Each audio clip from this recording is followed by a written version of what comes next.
On this week's show, the Georgia Southern Eagles with a bye week, but they're getting ready for a rare Wednesday night matchup on the road at Arkansas State. We'll give you an update on how things are going, all that and much more as we welcome you inside the Eagles Nest.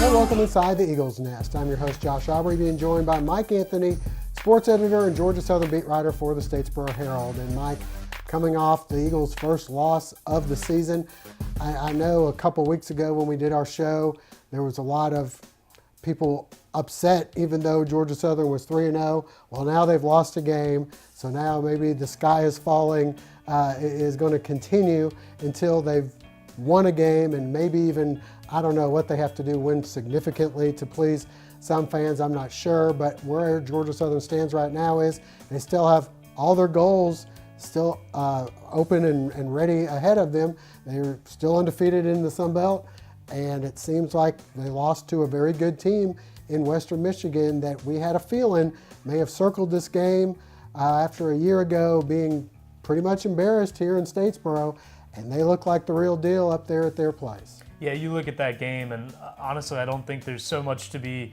worried about with Georgia Southern. They did take some steps forward where there were concerns before. The offense, a little shaky at times, but they did put 31 points on the board. They looked a little bit smoother in the second half. Not sure if it's just because Western Michigan was playing a little bit differently with a big lead, but the offense did look like it ran a little bit better. The passing also there for the Eagles again. That's a bright spot. However, Western Michigan, this is just a better team than what we saw come to Paulson Stadium last year. The motivation also probably a factor, but this is a Western Michigan team that I wouldn't be surprised to see pop into the top 25. If they continue to win, they've got another big one in conference this week. You could see them start to creep into that Access Bowl discussion. All right, well, when you talked about the offense, you mentioned that they looked a little bit better in the second half. In the first half, they did struggle. And you mentioned also that maybe Western Michigan kind of took their foot off the gas perhaps in that second half. I guess the concern, the passing looked pretty good at some points, and they made a few big passes for touchdowns in the game, but I guess when you look at that box score, it's so used to looking down and seeing somebody at over 100 yards. And for another week, not only did they not have anyone over 100, they didn't have anyone over 50. Do you think this is a trend that's going to continue in that they may pile up 200, 250 yards, but you're not going to see somebody go over 100? Well, I think it's a work in progress. A lot of people have pointed to the offensive line. Some guys returning, but some big pieces gone from last year. I think you need to look just to the side of or behind the offensive line. A lot of people aren't talking about James Dean and Ward gone from last year's team, and those were guys who got out on the edge, set the edge, really stopped safeties, linebackers from crashing into the option and making the quarterbacks make decisions. You're not getting as much of that this season. Hard to get to the edge, and that's where those big runs, those 100-yard performances come from. As far as the defense goes, haven't given up close to this amount. Now, I think it was a little skewed because you had a kickoff return for 100 yards, go for a touchdown, which is something that Georgia Southern's done pretty well at up until this point. And you also had a 70-yard interception return. But even with those two touchdowns taken off the board, they still gave up a lot of big plays and a lot of points. Any reason to be concerned about the defense? Well, I think that it's a team that's got to grow up a little bit in the secondary. That's where a lot of the concerns were. They've shown that they've been up to the challenge in previous games. There's definitely a lot of talent back there, but I think that they got a lesson in what happens when you go up against senior receivers, a senior quarterback, a quarterback with time on his hands, and the Eagles running his own defense against a quarterback with time to throw all night. It's hard to defend that no matter how good the secondary is. When you've got guys who are still learning schemes, maybe dropping some coverages here and there, you're going to have those big plays continue to happen, and all credit to Western Michigan. They carved them up. All right, well, the Eagles with a bye week technically, but then they've got to get back into action, and they play on Wednesday on the road at Arkansas State, another team. You think Georgia Southern fans aren't happy? They are really not happy with the way things have gone. Just lost to an FCS school.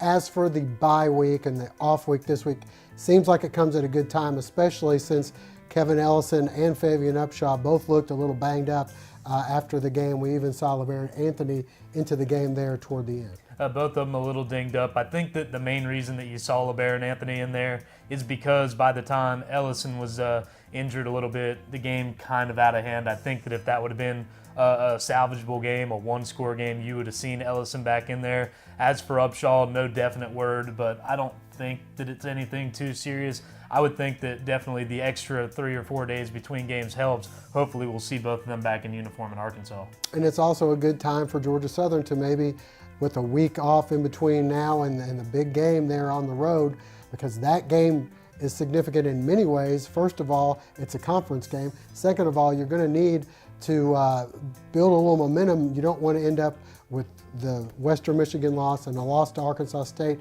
then Georgia Tech looming the next week, and then you got to go to New Mexico State. If you're in a 3-game losing streak, that could be a really tough one for you. Yeah, this is definitely one to get the wheels back under them and keep the bus rolling. And you mentioned the conference game. Georgia Southern still the only 2-0 team in the Sun Belt. If they can move that to 3-0, you know, you start running out of games for the Eagles to drop if you're a team behind them looking to catch up. So whether you're impressed, unimpressed, if that mark goes to 3-0 in conference play, the season's going to get a little bit shorter, and the Eagles are going to have that many fewer need-to-win games to achieve their ultimate goal of being at the top of the conference. All right, well, we had a chance to talk with head coach Tyson Summers and some of the players about the upcoming matchup.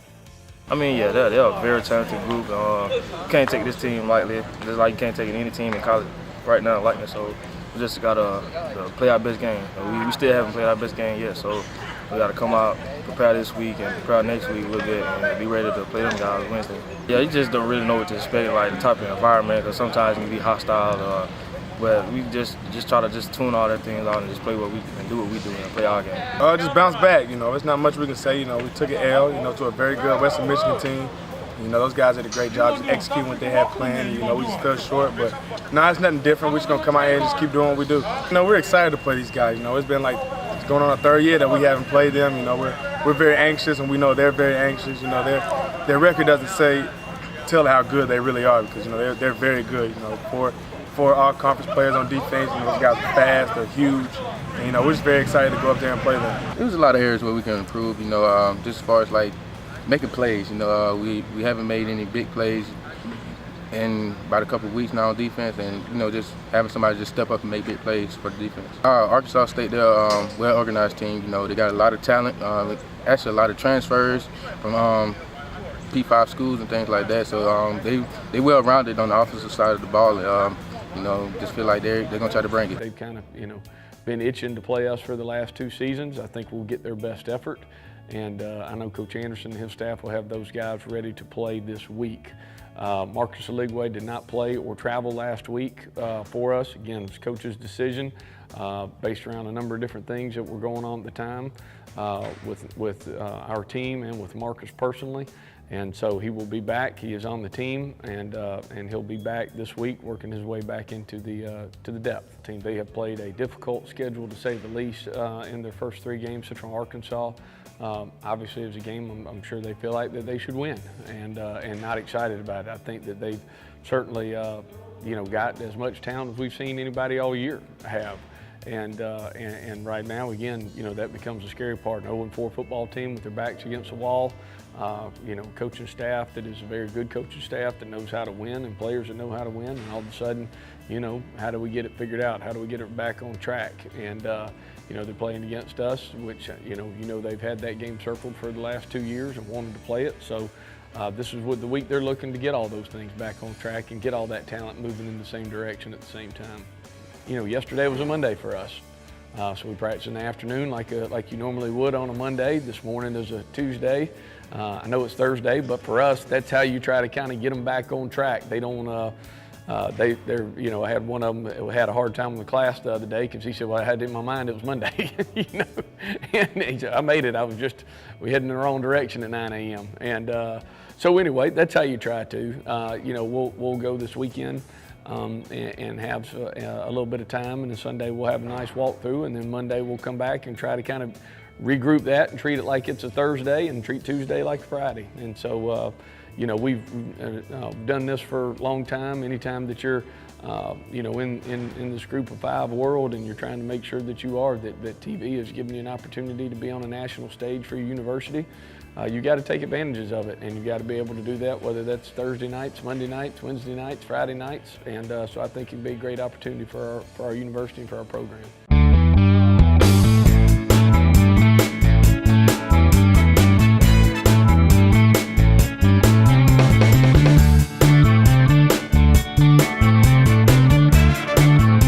Hey, Miss Thompson, everything's fine. It's going to be no problem. I'll have you done in a few minutes. My name is Paisley Nordhoff, part owner of Complete Car Care, and I want you to come see me.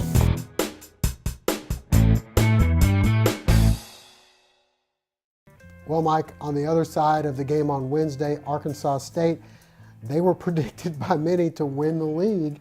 They're coming off the conference championship a year ago. Hasn't quite started too well. In fact, they lost to an FCS team this past week. Yeah, if Georgia Southern is still trying to find its identity, Arkansas State, they took a stroll into the woods sometime before the first game, and no one's seen them lately. You could really see it come to a head last week, not only a loss against an FCS team, but the fan base, they're really starting to desert them. Only a few thousand in the stands there, kind of listening to some of their fans. They don't expect many more to show up, even for a primetime game against a premier conference opponent.